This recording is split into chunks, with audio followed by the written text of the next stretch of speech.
Hey guys, what's up? Welcome to TSP TV. Thanks for tuning in to today's episode. Is this the real life? Is this just fantasy? To find out what that's all about, stick around till after the intro.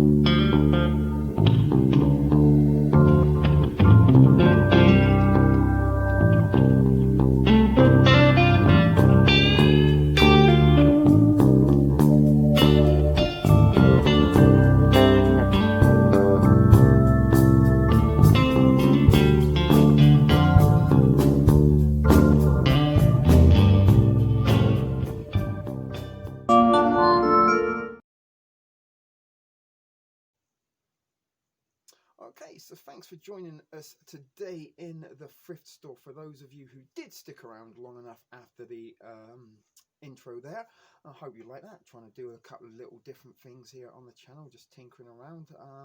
So as I said, trying to improve things. Maybe if or not intros like that improve things or not, it remains to be seen. But anyway, today's content, is this the real life? Is this just fantasy? We are going to be talking a little bit and looking at a couple of articles, actually a couple of videos in particular regarding the sentient world simulation and the possibility or prospect that we may or may not be living in a simulated reality.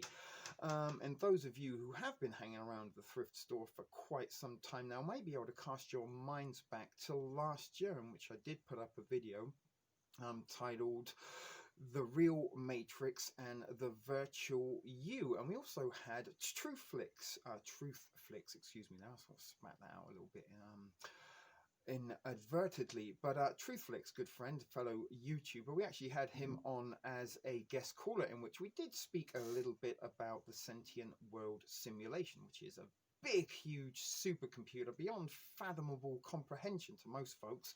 That is a project run by the Department of Defense, and I think is run out of MIT somewhere. Huge, huge supercomputer that we will be delving a little bit more into with these videos I do have lined up for you to watch later. But the sentient world simulation, for those of you who don't know, as I said, is a very, very, very large supercomputer. The sort of thing that evil geniuses might have in the realms of science fiction. But basically what it is, to put it into simplistic terms, is a real-life, real-time, artificial intelligent sentient simulation, where pretty much all of our data that we provide to Google via social media, via text messages, via phone calls, and primarily via our keyboard application, which is the biggest data collection app of all. And many of you are aware that social media and most of these things are little more than a data collection website, rather than trying to have your best interests and keeping you in touch with each and every one of your loved ones and friends. But the data that we do provide with these software corporations and these tech giants eventually ends up at the sentient world simulation, where they in real time really are tracing and tracking us. Trace and track is already here. It's not something that is going to be implemented, but it is something that is going on clandestinely, is that correct? But anyway, in a clandestine fashion. And it is also within this sentient world simulation that they run various drills and simulation based on the data that they have collected from us. They can create a little tiny node or avatar that represents us. They know where we are, what we're doing right now, that they know that you're watching me on YouTube in real time in this supercomputer. But all of our data that they have collected from us as individuals is represented in a little node, and they kind of know more about us via artificial intelligence than we know about ourselves. And based on the information on each and every individual, they can carry out and run a variety of scenarios within the sentient world simulation that can result in a desired effect. So crises can be tailor-made for problem reaction solution, and the coronavirus scam pandemic that we are currently living in originated from the Sentient World simulation. Some of you may be aware of the Lockstep, the Rothschild Rockefeller funded event that took place some years ago. This was actually carried out within the Sentient World simulation, and we are now living out the results of that simulation in real time as we speak, as the pandemic seems to continue to unfold and more freedoms and liberties are removed in an effort to combat virus with a 99.6% survival rate. You've got a 0.4 chance of dying of this, but the world has come to a stop. And the reason that they have been able to kind of stop the world is because they run this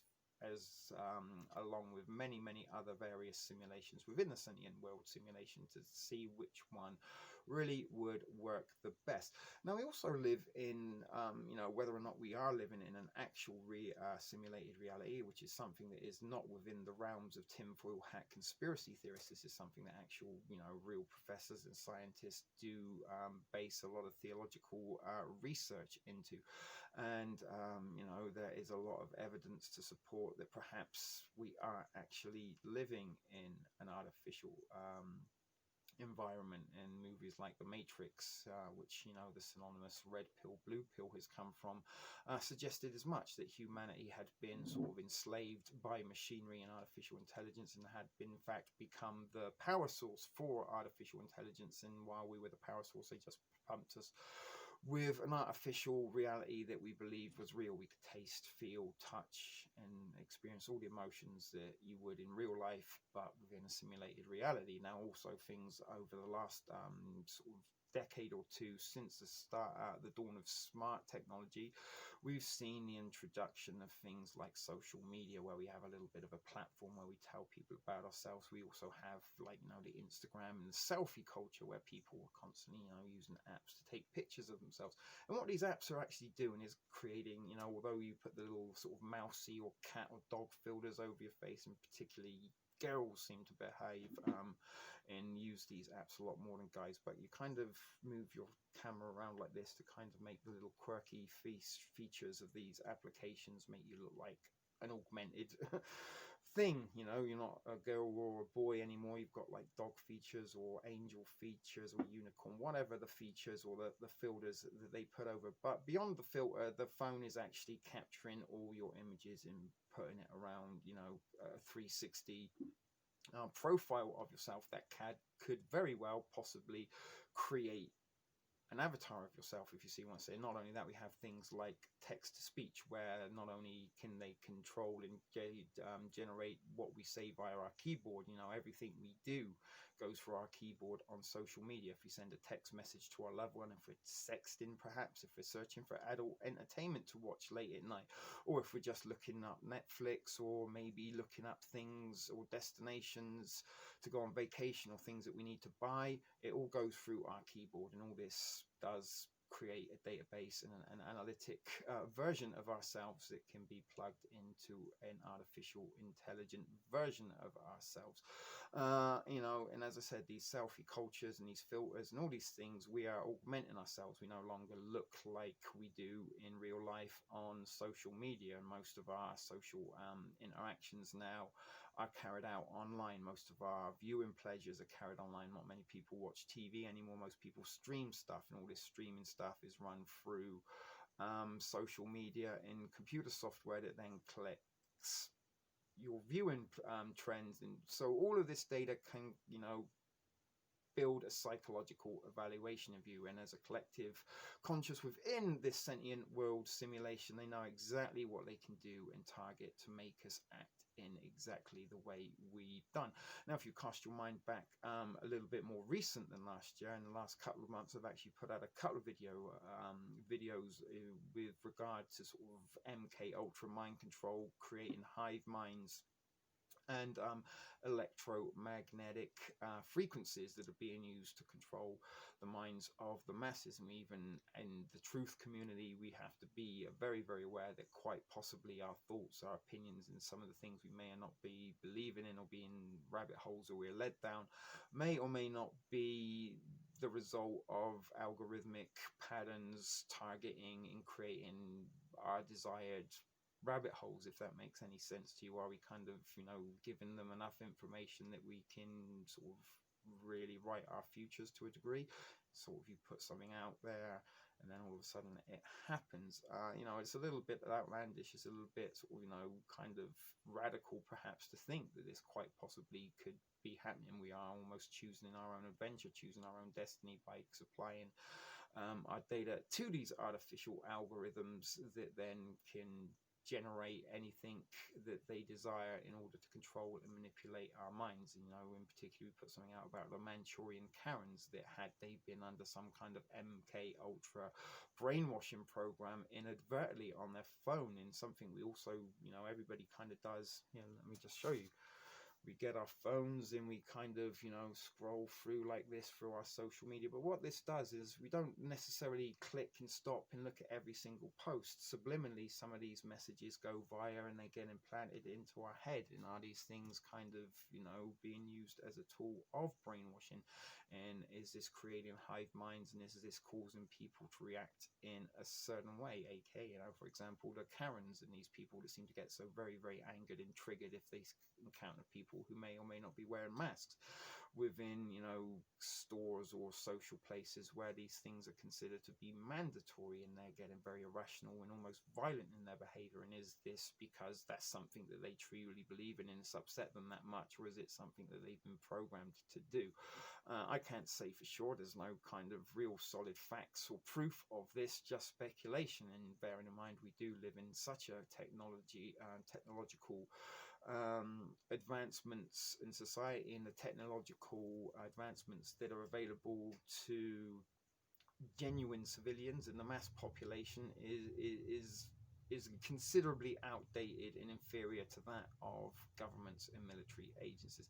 So rather than me continue to go on and on and on and on and on, let's go and dive over into the internet and have a look at the videos in question that I want you to pay attention to. The first one will explain a little bit more exactly what the sentient world simulation is and just how sinister and diabolical it could be. And then we are going to look at another one at how the sentient simulation could well be the reason and the force behind the coronavirus outbreak and pandemic that we are currently living under. So without further ado, guys, let's go and delve over to our first article. So before we do go and look at our first video with regards to the sentient world simulation, here's a little article from back in 2007. So this isn't new, guys, and I believe it was 2007 that the sentient world simulation went active. So this is around the time that this was contemporary. But let's look in to what they are saying. Perhaps your real life is so rich you don't have time for another. Even so, the US Department of Defense, the DoD, may already be creating a copy of you in an alternative reality, just what we were talking about. And they create that copy of you with all the information that you have provided it, and using pictures and all sorts of stuff that you've uploaded to social media. They literally can create an artificial replica facsimile of yourself. And there you go. Here it is what they are saying in this article. So they may already be creating a copy of you in an alternative reality to see how long you can go without food or water, or how you will respond to televised propaganda. So as I said, guys, this is back from 2007. This isn't really recent, but we are under an age where televised propaganda is extremely rich, and is how this COVID-19 pandemic is spreading, through propaganda rather than pathogens. But the DoD is developing a parallel to planet Earth with billions of individual nodes to reflect every man, woman and child this side of the dividing line between reality and AR, which is artificial reality. Called the Sentient World Simulation, it will be a synthetic mirror of real world with automated continuous collaboration with respect with respect to current real world information. So basically, as you're uploading your information to Facebook, to Twitter, to Instagram, maybe you're texting your loved one what you want for supper that night, it's going into the sentient world simulation. The SWS provides an environment for testing psychological operations. PSYOP. We are currently under a PSYOP, or psychological warfare, in the form of the COVID-19 scam pandemic. The paper reads, so that military leaders can develop and test multiple courses of action to anticipate and shape behaviors of adversaries, and they could also shape the behaviors of society and citizens, neutrals and partners. So adversaries, so it can not only do that, shape the behaviors of the adversaries, it can also do neutrals and or partners. The SWS also replicates financial institutions, utilities, media outlets, and street corner shops. By applying theories of economics to the human psychology, its developers believe they can predict how individuals and mobs will respond to various stressors. Yank a community's water supply, stage a military coup. SWS will tell you what happens next. The idea is to generate alternative futures with outcomes based on interactions between multiple sides, said Purdue University professor Alok, always with the names, Chaturvedi. I don't even want to try that. You can figure it out. This guy. And he is the co-author of the SWS concept paper. So he directs Purdue's laboratories for synthetic environment for analysis and simulation, or SEAS, the platform underlying the sentient world simulations. The SEAS is the program that the SWS runs on. He also makes a commercial version of this available through this company, Simulex Inc. So let's just click on there, see what that's all about. Simulex is for sale. You can buy it now for $2,595, or you can make monthly payments. Talk to a domain expert. Improves your presence. So there you go. If you want to go and look into Simulex, you can. But SEAS users can visualize the nodes and scenarios in text boxes and graphed or as icons set against geographical maps. Corporations can use SEAS to test the market for new products. Simulex lists the pharmaceutical giant Eli Lilly and defense contractor Lockheed Martin amongst its private sector's clients. The US government appears to be Simulex's #1 customer, however, and this guy has received millions of dollars in grants from the military and National Science Foundation to develop SEAS. He is now pitching the SWS to DARPA and is discussing it with the US Department of Homeland Security. So there was a little article just to let you know a little bit more about the sentient world simulation and just how sinister of an application and program it truly is. So let's go and look at this particularly interesting video, which will tell you all about it at a little bit of greater length. Okay, so here we are. This one is entitled Nano Brain Implant, and this actually does contain the video that we are going to watch. So the sentient world simulation, uploading your mind to a digital world. The sentient world simulation, uploading your mind to a digital world. Read that twice. I'll need to really read that again, but we did all the same. It was with the development of the first supercomputer system for controlling the mind, brain, and behavior was established. Wait, did we miss something? No, we didn't. This was part of the new science of cybernetics, which became public in 1948 when American professor Norbert Wiener published his book with the same title.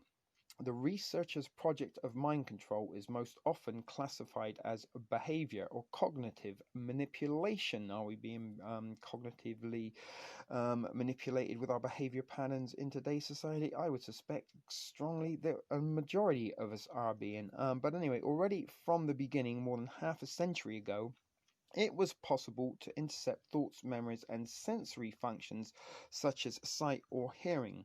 Cybernetics was also used, the first science that could not only measure and analyze what it came in contact with, but also change these processes. From the early beginning, it was a debate about the issue. The scientific magazine Science had 14 pages in their 1956 November issue under the heading Some Issues Concerning the Control of Human Behavior. And Professor Carl R. Rogers said, "We can choose to use our growing knowledge to enslave people in ways we never dreamed before, controlling them by means so carefully selected that they will perhaps never be aware of their loss of personhood." Many people have done that right now. All these people walking around with their masks on, standing 6 feet apart, walking in one direction around supermarkets and grocery stores are a prime example of that. But anyway, he added the possibility for political use, of course, it's all for political or military use, of all the dictatorships espoused by utopists. This is the most profound, and incept dictators might well find this utopia a guidebook of political practice, but mentioned the probable misuse in democratic countries. This scared many in the US. Books were published, articles written, and speeches held by leading people about the danger, the threat, and exploitation of humans by remote control technology became apparent. The American professor of psychiatry, Juste Merlo, released a book, The Rape of the Mind. This came out also in 1956, in which he said the tragic facts of political experiences in our age make it all too clear that applied psychological technique can brainwash the entire nations and reduce their citizens to a kind of mindless robotism, which becomes for them a normal way of living. Remember the things we keep hearing at the moment, the new normal, this is the new normal. The mind has been raped, and those aforementioned people wearing masks, wandering around the same direction in grocery stores and shopping malls have indeed become robotized. But anyway, this is the video we will look at in a second, but let's continue with this article before we do. The EU's ethical board, with the Swedish professor, another name I can't read, that guy, as chairman, protested and wrote in their 2005 declaration to the United Union Commission, implants used for changing the identity, memory, self-perception, and perception of others should be forbidden.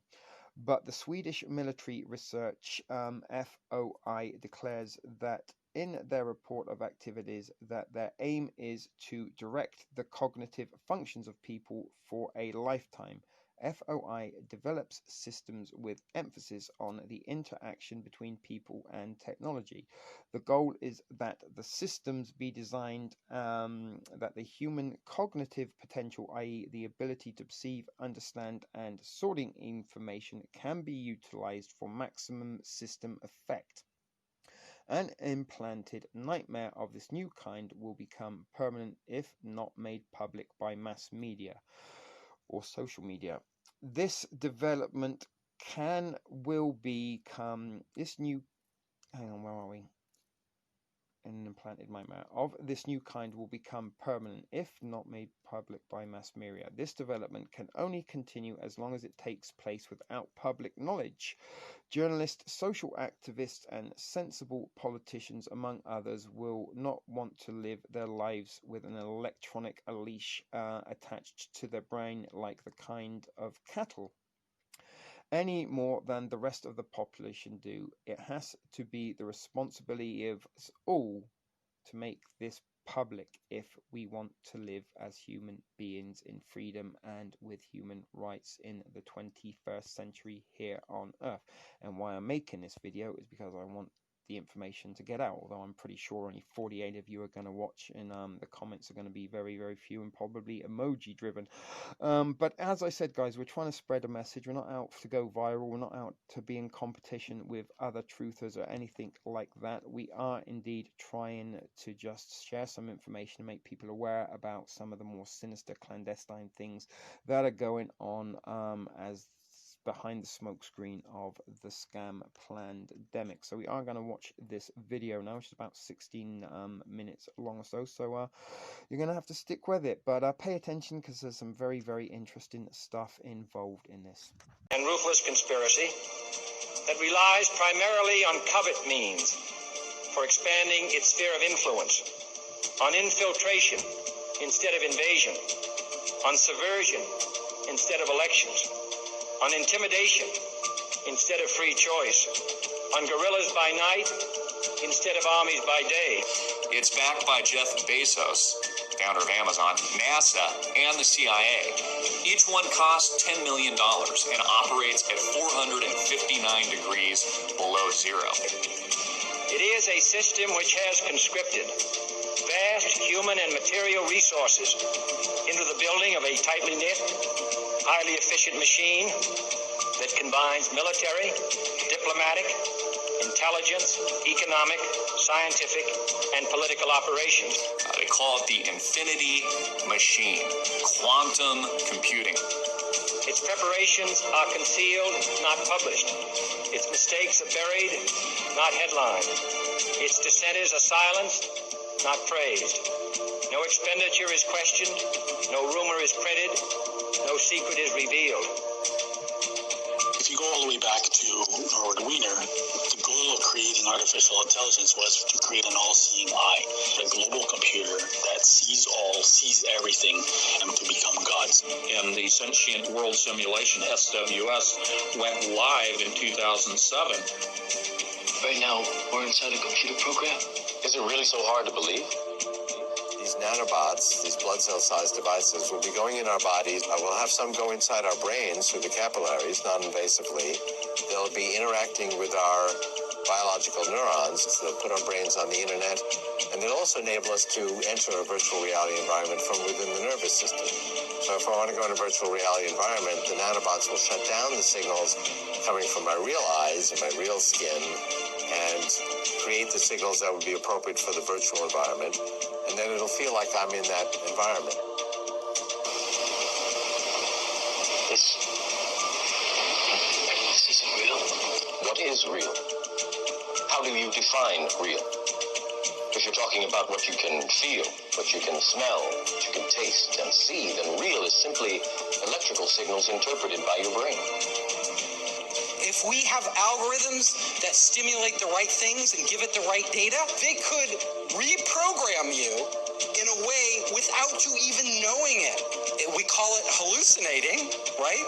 But these would be controlled hallucinations run by algorithms. So you think you're in control of your own will, but it's actually some evil AI or evil people controlling everything we do, and we're more like zombies, you know? Like we think we're free and we're not actually free. It is called the Sentient World Simulation. The program's aim, according to its creator, is to be a continuously running, continually updated mirror model of the entire planet, complete with billions of nodes representing every person on the Earth. Targets and mind control victims have their minds linked up for life with conscious supercomputers, which send a steady stream of bidirectional, low-frequency electromagnetic radiation to the target's brain. And what people have to realize is that these targeted individuals are basically the test stage for rolling all of this madness out to all 7 billion of us on this planet. And this was a white paper put out by Purdue University in 2006, and the Sentient World Simulation, SWS, went live in 2007, which represents every person on the planet within this computer matrix as a node, and every node is given an avatar, an identifier. and that is real-time 24/7 monitoring of every person on the planet. This is primarily, but not exclusively, facilitated by the adiabatic quantum computers produced by D-Wave Corporation. At the time of initial reports on the program, there were only 62 country-level simulations being run by the U.S. Department of Defense. These simulations grouped humans into composites, with 100 individuals acting as a single node. But already at that time, the U.S. Army had used the systems to create a one-to-one level simulation of potential Army recruits. It's the stuff of a Hollywood movie, but a group of veterans has filed a lawsuit against the CIA and U.S. Army claiming that the government planted remote-controlled devices in their brains. The claims relate to a government program at the U.S. Army's Edgewood Arsenal in Maryland.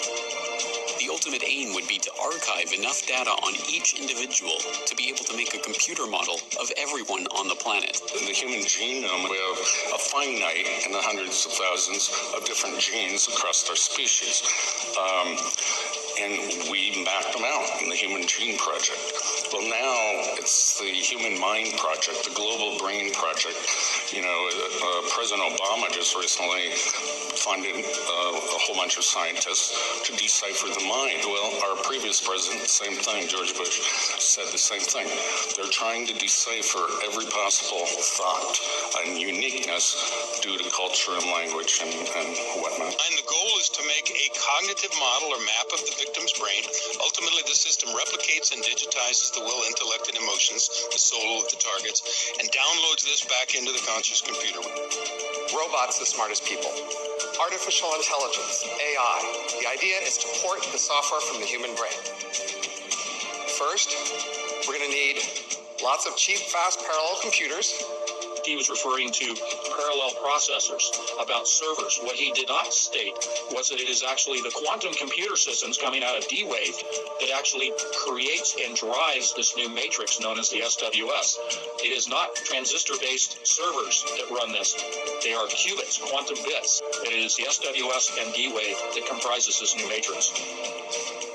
Second, we're going to need to scan individual human brains in fine spatial and chemical detail to see exactly what cells are where, connected to what, or what type.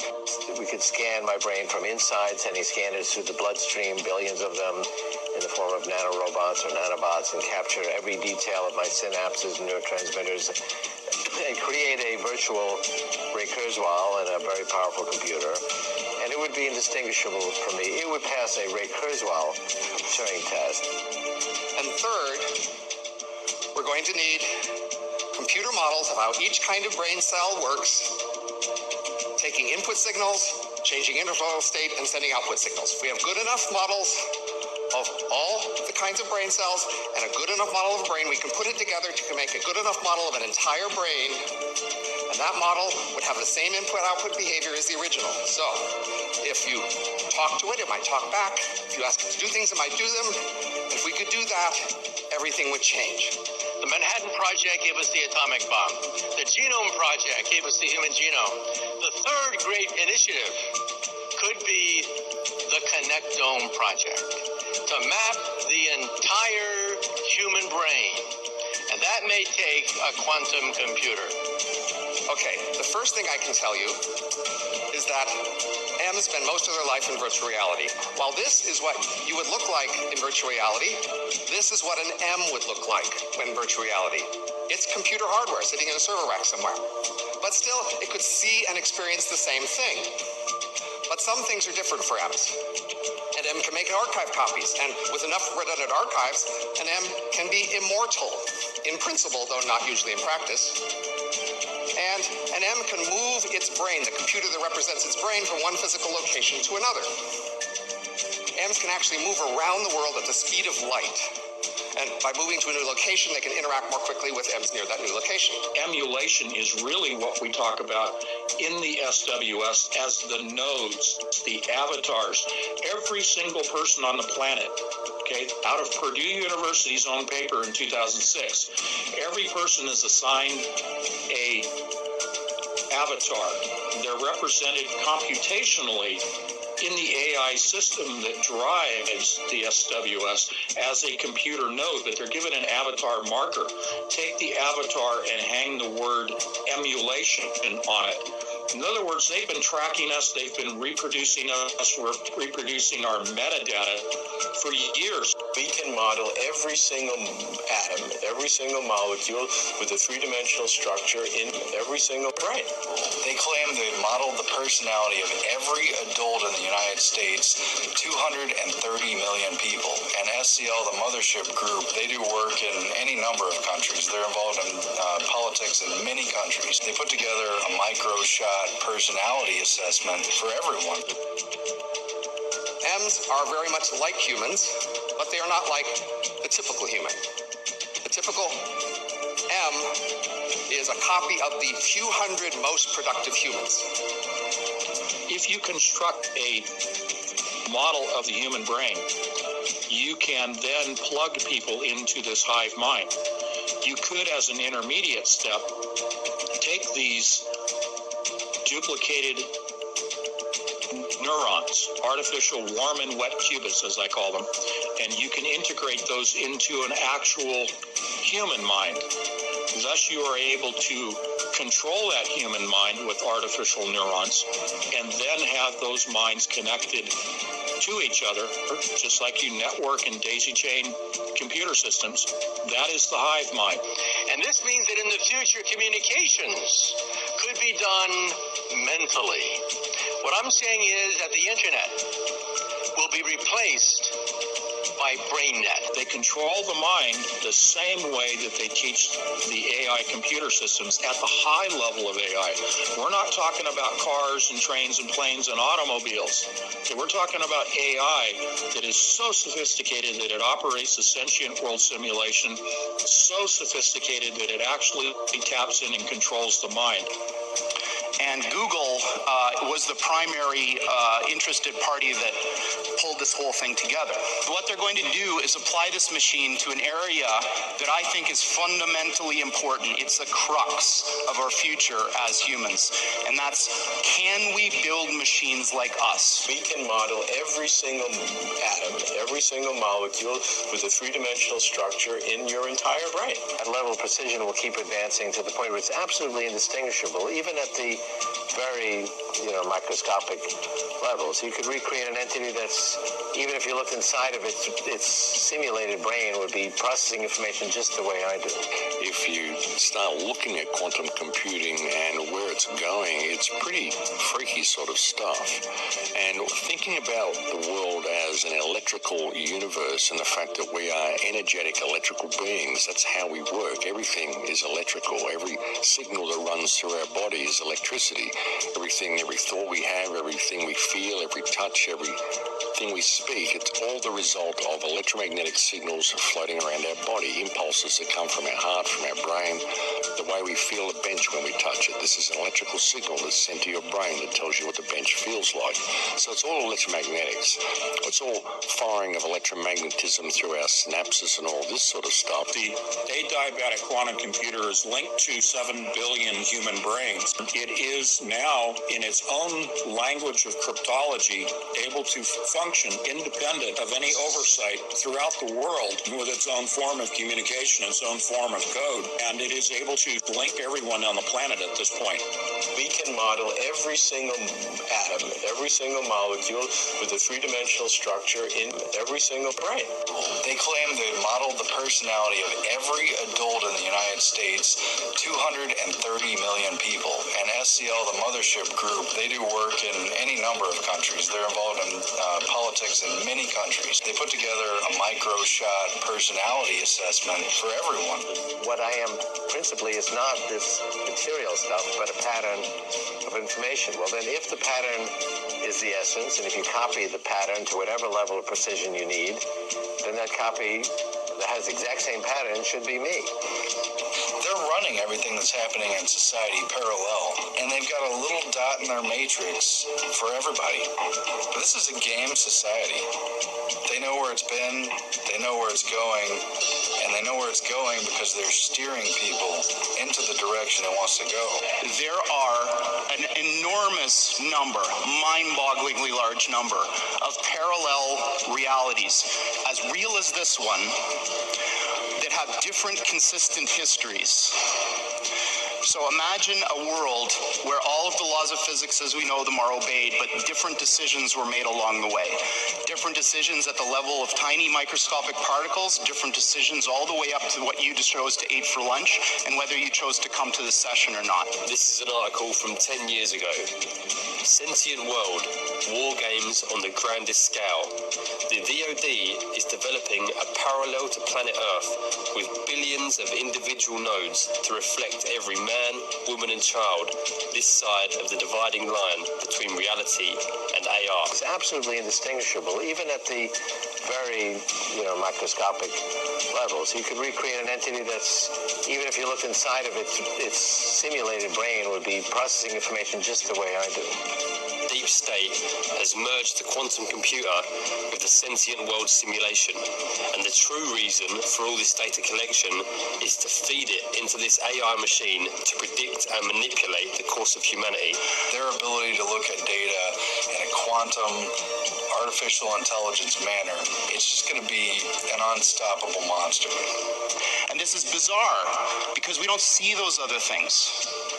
But science has reached the point now where we can build machines that exploit those other worlds. So Google was set up 18, 19 years ago to build a giant artificial supercomputer based on the neuron activities of the hive mind of humanity, with billions of people wired into it with the Internet of Things. And so all of our thoughts go into it. And yes, they're in the cloud, but it's actually encrypted and kept private for you, and we do a pretty good job with that.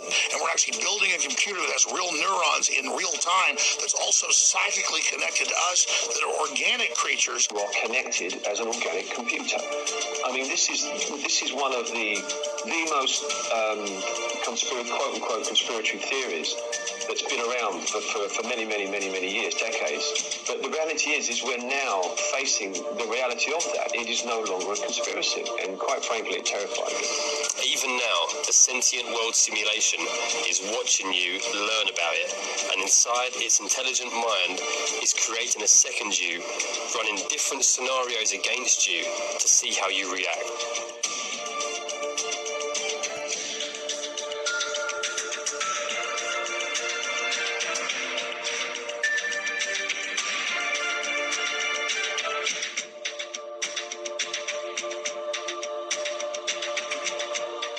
So if or not you agree, that was some pretty disturbing stuff we just saw and heard. And if that wasn't disturbing enough, we're going to get a little bit more disturbing now with the second and final little video that we're going to watch. As you can see, it's about 14 minutes long, so your patience is requested again, but this is very important and informative stuff, so really, pay attention. It is within your best interest, and as I said, it's up to you whether you decide or not if this is a real true threat, if it is a real thing, or if it is something to dismiss.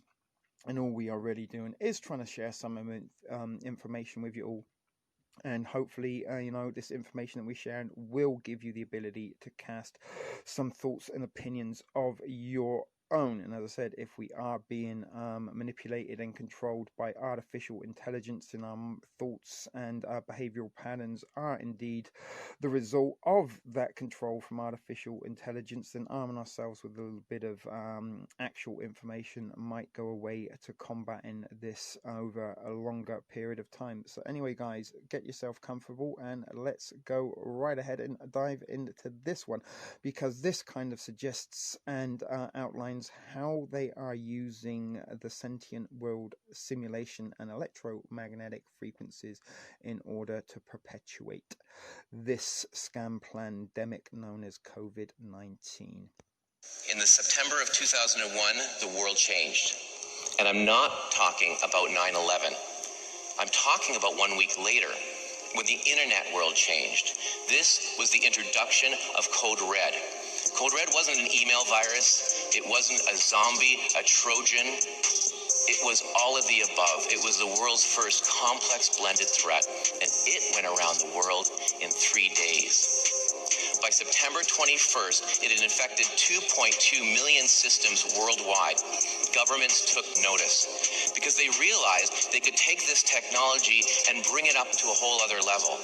Hacking DNA? Well, they've been doing that that for a while. I mean, putting all sorts of information in DNA, storing and encoding books and other long digital files in DNA. But this is using CRISPR-Cas9 to essentially have your DNA spy on you.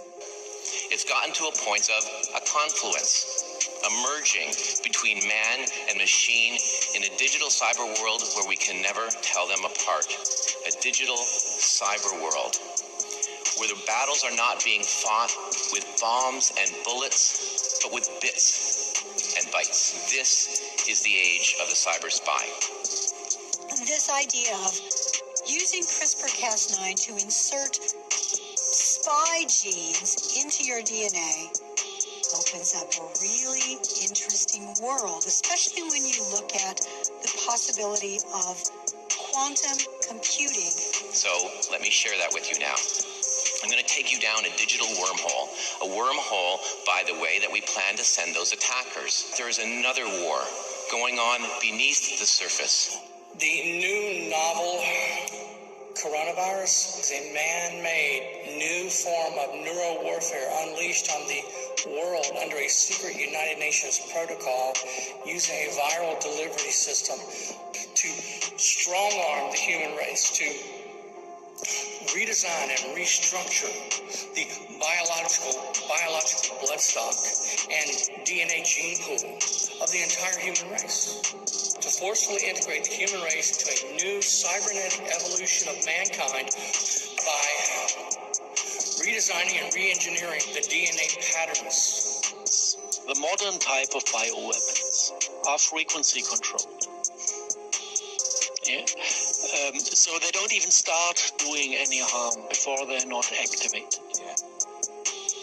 We saw that, for example, and this is an interesting story, when we look into what's happening in the US. Sentient world simulation run by the intelligence community that is basically picking up data from transhumanistic technologies of all the people, creating a real world simulation. You see, if you're going to defend yourself against technology that replaces people, then the next step of convergence is to create technology that behaves like people, that in a digital world you cannot tell one from the other. We're capable of creating massive networks so real that you cannot tell them apart. And then the plan is to reverse the signal from the antenna systems they run, which is also always the phase array antenna technology. And they want to reverse the signals and basically to turn U.S. citizens into biorobots. And once the person is infected with this virus, the coronavirus, these nanoparticulates migrate through the bloodstream to the brain and adhere to the neurotransmitters of the victim's brain and begin to speak to and decode those neurotransmitters through a process called directed energy flash. So this is all done by this DNA. There's a new field of research. They realized that the base pairs can be mounted into a chain in a way that functions like a computer, like a logical element. And this is, if you visualize this, it's like the old method with telephones, when you were dialing with sound. Every base pair has a resonance frequency. It's somewhere in the terahertz range. And if you hit the right frequency, it is opening, like a light conducting unit. And if you have a chain of these base pairs that react on different frequencies, you need a sequence of sounds to open all the fragments to make the entire thing conductive. So it goes like do-do-do-do-do, and then the next part of the genetic thing is activated to either produce light or to produce poison. And this is something beautiful out of their view of the world, because if you bring this RNA or DNA into the human body, you can kind of take a radio signal and activate it from outside to produce any substance you want or to produce any light you want. Light is emotion, light is thought, light is everything. Everything we sense as experience. there was a community of like 200 scientists who didn't want to support this development anymore, and they united to a group and started to speak out as a group to the public. Their families were assassinated with radio frequencies, and the symptoms of them dying were very, very, very similar to coronavirus death. Like having flu-like symptoms, then going to hospital with lung infection, and then dying from organ failure. So apparently we do have something that is related to electromagnetic warfare that shows the same symptoms, like the flu, that is easily mistaken. And then we can basically look to see in the United States, this is all a hidden agenda. Nobody is officially talking about the things, even if you have the terms that describe the technological system. So this is an agenda that is rolled out in the hidden in the United States. In China, it is actually the opposite. Yeah. In China, this idea of having a central AI controlling everything is rolled out in public, being sold as an AI goddess, that is kind of the loving mother of the state, taking care of all people, making sure that everything is prospering in harmony. This is how they sell these developments. And still, every this is also absolutely public. Every citizen is getting a kind of a ranking system of collecting points of being nice or naughty. Yeah, the social credit system. Yeah, social credit system. So and people support that because Chinese people are afraid of each other, so they want each other to be cancelled out in case of getting naughty. Mm-hmm. This is their mentality, and they fully accept that. So this is on a completely different level.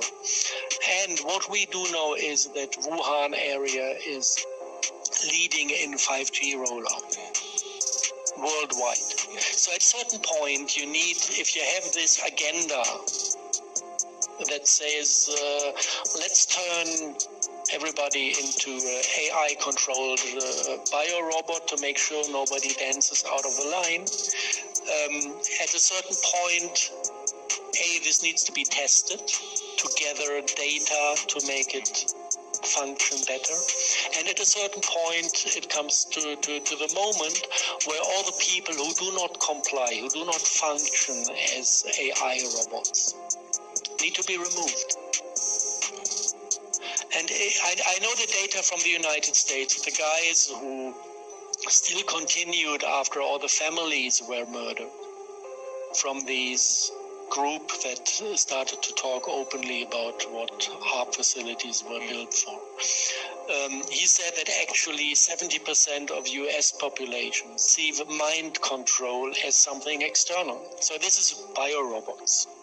But you think 70% are already there? I mean, just 30% or maybe a bit less, I don't know, but okay.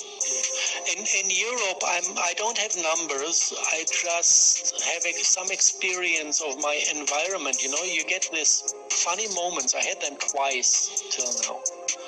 When I was in company, and suddenly there's like a wave going through the setup. Everything goes dark for a second or a nanosecond, and then I revive, and I wake up in a different conversation. What, a split of a second later? A split of a second later, something completely else is happening around me. And it's like the conversation we had was cut, stopped, ended, and nowhere. And the conversation that continued sounded like it has been running for half an hour already. The entities that do the wiping are literally akin to daemon processing systems for the computer. It's like a background processing system, a program, for a computer system, to the point where as soon as a person begins to absorb information through their data processing center, their mind, that is not relative to that time or the plane, basically a specific set within a rule set or a parameter for the local environment or the system, these entities come and try and pull that information out. They literally try and delete the information from the timeline. And that's personally or collectively. And that part's real weird, but that's what that is. And apparently their role is a good role. This is how it was explained to me. And I've seen these beings too. And I had this effect twice. And one time I was with friends on Fuerteventura, and they were in the same spirit as I was. And a day after, the guy who I was visiting told me, actually, you know, I think without an AI controlling everything on the planet, we are lost. Humanity is not going to make it. We need an AI to control us. So he basically, completely was switched in his... and there were actually 2 people on the table from 6 who perceived that moment of going dark and reviving and having the talk shifted. 2 of us could feel it. Wow. And all the other ones said, no, there was nothing. And did you speak about it at that time? Yeah. We communicated about that. Wow. What was his... What did you think of it? I mean, what do you think of it now? What was it? For me, it feels like the sentient world simulation taking over things to push it into a defined direction when what it sees, it doesn't like it. So apparently they have like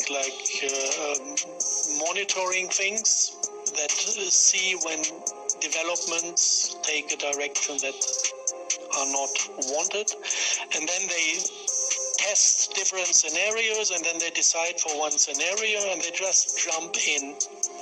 We have every shadow information for watch because we can't look into the real computers, but we can look into ours, and we can see what processes they use, and then decide to quarantine the actual system using software-defined networking. And then they can't talk out to the real world, and instead we tunnel them down to a shadow HR department that isn't real, but just behaves like real. Now, I got to be honest here, we couldn't show you everything. We had to actually change a lot of names, scribble out some IP addresses, and we're not allowed to bring you as deep into the network as we want. It's a good thing, because if we showed you everything, we'd have to shoot you. So we've come to the end of our journey of convergence of man and machine, of confluence between 2 separate streams that come together to make things more powerful. We've seen technology go from completely separate from man to leveraged, to replacing man, to behaving like man. What comes after behaving, I wonder? Well, if history is any guide, the question shouldn't be if this technology will one day profoundly impact our lives. The question should be, will we ever even realize it? Thank you very much.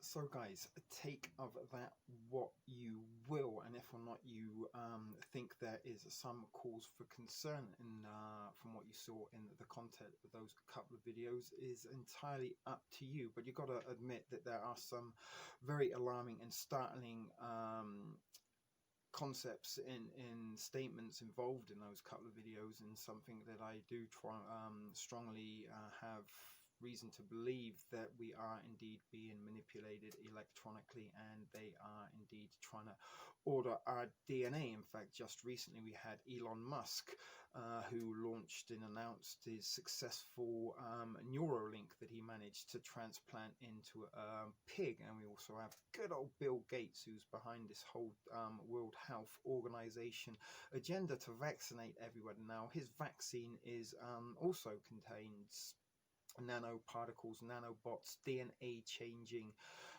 technology that they plan to inject into. We also heard how Wuhan was leading out the 5G technology. Now what a you think your thoughts on 5G are, you have to admit that Wuhan seems to be somehow connected to not only the coronavirus but to this 5G, and how many times in the past I've mentioned that China is in fact the model for the one world order, and this is where we're heading. And many people in China kind of live in sort of ignorant bliss at the fact that they are living in a tyrannical totalitarian society, and that same tyrannical totalitarian society is intended for the one world order, and it is being rolled out in front of us. This has been centuries and decades in the planning. This isn't something they just thrown together in a couple of months and decide, let's give it a go, see what happens. No, this is all part of a long winded, very, very slow and gradual process to the singular world order, in which we will be constantly chipped and pinned, traced and tracked. And by the looks of things, our thoughts are gonna be controlled as well as our behavioral patterns. And are we, indeed gonna have any sort of true sentience of our own, or is our sentience gonna be that of an artificial nature and a desired nature of the one world overlords? As I said, guys, you may or may not think that this is very, very outlandish, very extreme, and even beyond the realms of even some conspiracy theories, but it exists. The sentient world simulation is very, very real, and there are a lot of things and devices now that are trying to hook us up so we can kind of have thought to text technology. We already wear kind of devices like Bluetooth headpieces. We have the smart watches and things like this that are kind of bring us even closer to that to technology. We're kind of wearing it, and is the next stage to kind of the transhumanism, which is something that our boy we just mentioned, Elon Musk, is all about. He wants to get us almost cyborg like creatures, I guess, for want of a better word. He wants us to sort of have direct neural links to our smart technology, so we can just think about things. But more importantly, this could possibly, if you can download an app onto your phone or your tablet, then if you've got a neural link, maybe you can download apps into your mind, and those apps will be in fact desired thought patterns. But as I've said, the spread of COVID-19, or the coronavirus, whatever you want to call it, I don't believe it is one of a pathological background. I believe it is algorithmic and psychosomatic. The thought of, in the repetition of being told the symptoms, sooner or later people will believe those symptoms. And the guy mentioned that some of these symptoms of electromagnetic frequencies will mirror that of what they are suggesting are the symptoms of coronavirus, which are flu-like symptoms. And by combining this kind of warfare, this artificial intelligent warfare, psychological warfare, messing with the minds of humanity, coinciding that with a flu season where those kind of symptoms are very, very common in widespread, that you could very well create an artificial threat. Now, I don't believe a word of anything the World Health Organization has been telling us from the start about the coronavirus, and I've even gone out as far as to say it's a COVID-19. It doesn't exist. It is solely a algorithmic behavior. It's an algorithmic nature, not behavior, and that is how they are.